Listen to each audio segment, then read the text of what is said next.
মগ্ন ছিল, কিন্তু সেই মোটিভেশনের দ্বারা মনিরকেও ছাপিয়ে গেছে বাকিরা এবং শেষমেশ তাদের মধ্যে দেখা যাচ্ছে উজ্জ্বল ভবিষ্যৎ।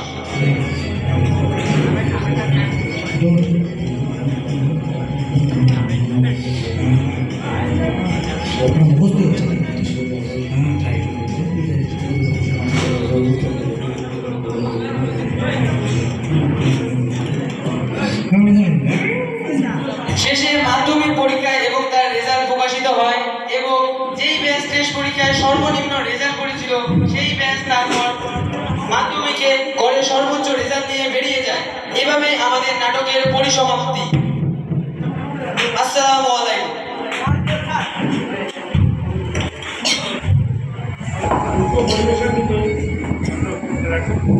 উক্ত পরিবেশনটিতে মিশনারি পরিবেশের চিত্রকে ফুটিয়ে তোলা হয়েছে, যেখানে রয়েছে সাপ্তাহিক সংবাদ, হাস্যরসিকতার চিত্র, যার মাধ্যমে ফুটে উঠেছে বন্ধুদের আন্তরানবিক মেলবন্ধন এবং মিশনকে আঁকড়ে ধরে থাকা তাদের স্মৃতিসমূহ।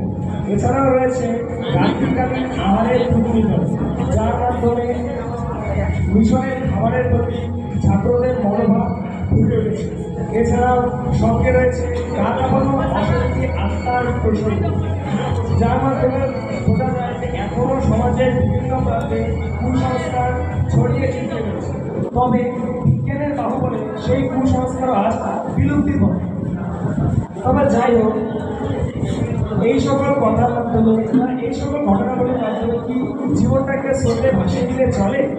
কথায় বলে time and time waits for you. আরও বলে education is the key of success. তবে আমরা কখনো তা মেনে চলি, তা নিয়ে সংশয় বিদ্যমান। তাই নাটকের প্রথম পার্টে বিভিন্ন রঙ্গরসিকতাকে প্রাধান্য দেওয়া হলে সেকেন্ড পার্টে একজন ছাত্রানুরাগী শিক্ষক মহাশয় তিনি ছাত্রদের অর্ধবাচিত নৈতিকতাকে নির্মূল করার জন্য তাদের সামনে তুলে ধরেন আলামিন পরিবারের পরিচয়। তিনি বলেন যে খাদ্যের গুণগত মান দ্বারা কখনো শিক্ষার গুণগত মানকে বিবেচনা করা যায়, এবং তিনি আরও বলেন যে শিক্ষকরাই হলেন সেকেন্ড টাইম। তার এই সকল মতের উপর তর্ক চলে না। রাষ্ট্রবিজ্ঞানের জনক অ্যারিস্টটলের মতে there are three things essential for education. Those three are books, books and one and only books. শিক্ষক মহাশয় এই মতের বিপক্ষে, কেননা প্রকৃত ছাত্র সত্তাকে জাগরিত করার জন্য শুধুমাত্র পুঁথিগত বিদ্যাই পর্যাপ্ত নয়। তার বাচনবলীর মাধ্যমে প্রকাশ পায় যে তিনি বিশ্বাস করেন যে শুধুমাত্র এককালীন ফলাফলের ভিত্তিতে প্রয়াসকের মধ্যবর্তী ক্ষমতাকে বিবেচনা করা উচিত নয়। তাই তিনি আত্মবিশ্বাসহীন ছাত্রদের মধ্যে আত্মবিশ্বাসকে জাগরিত করতে তিনি তাদের কবিদের অগ্নিবাণী দ্বারা উদ্দীপ্ত করেন এবং সঙ্গে তাদের শেষ ভাগে বলেন যে তোমাদের পরিবর্তন তোমরা কীভাবে আনবে তা বলে দেবে তোমাদের সময় এবং তোমাদের পরিস্থিতি। এই বলে তিনি নাটকের পরিসমাপ্তি ঘোষণা করেন। ইতিমধ্যেই সময় সামনে বয়ে চলল, মাধ্যমিক পরীক্ষা পরিসমাপ্ত, সকলেই নিজ নিজ ব্যস্ততায় মন। তবুও সেই শিক্ষক মহাশয়ের মনে কিঞ্চিত পরিমাণ আশা এখনো বিদ্যমান। শেষ পর্যন্ত সেই দিন হাজির হল, যার অপেক্ষায় ছিল গুটি কতক চোখ। সকলের চোখ হারিয়ে দিল এক মিলিকে। যেই ব্যাচ কিনা টেস্টে ন্যাক্কারজনক রেজাল্ট করেছিল সেই ব্যাচ আজ মিশনের সেরা গড় রেজাল্ট নিয়ে বেরিয়ে গেল এবং সকলের চোখে আঙুল দিয়ে দেখিয়ে দিল যে পরিশ্রমের ফল কখনো বৃথা যায় না। আমি উক্ত নাটকটির পরিসমাপ্তিতে আমি আমাদের সমাজের ব্যাকওয়ার্ডের বা পিছিয়ে থাকা স্টুডেন্টদের ক্ষেত্রে একটাই কথা বলতে চাই, no matter if you lost the battle, because the war is still remaining. So get up, champ. Time will give you the opportunity.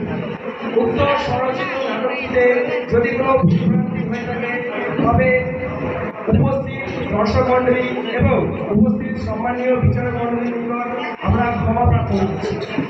এবং এই বলে আমরা আমাদের নাটকের পরিসমাপ্তি ঘোষণা করছি।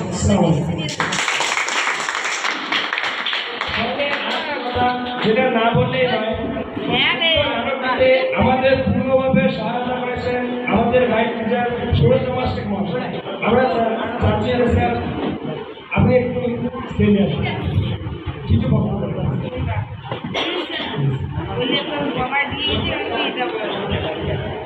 এবং সঙ্গে সঙ্গে আমাদেরকে অনেকাংশে সহায়তা করেছেন আমাদের নতুন ন্যাশনাল শিক্ষক ইরফান হাবিব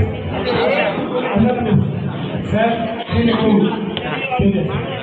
আর সঙ্গে সঙ্গে আমাদের আজহার জীবন স্যার, যিনি নিজের বক্তব্যের মাধ্যমে আমাদেরকে নানাভাবে উদ্দীপ্ত করেছেন, আমরা তাকে স্টেজে আহ্বান করছি। ঠিক আছে স্যার স্যার স্যার আশা করি স্যার আপনাকে দয়া করে স্টেজে আসতে বলা আছে।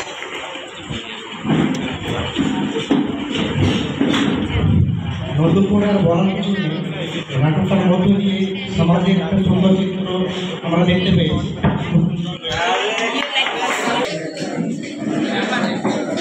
ঠিক আছে।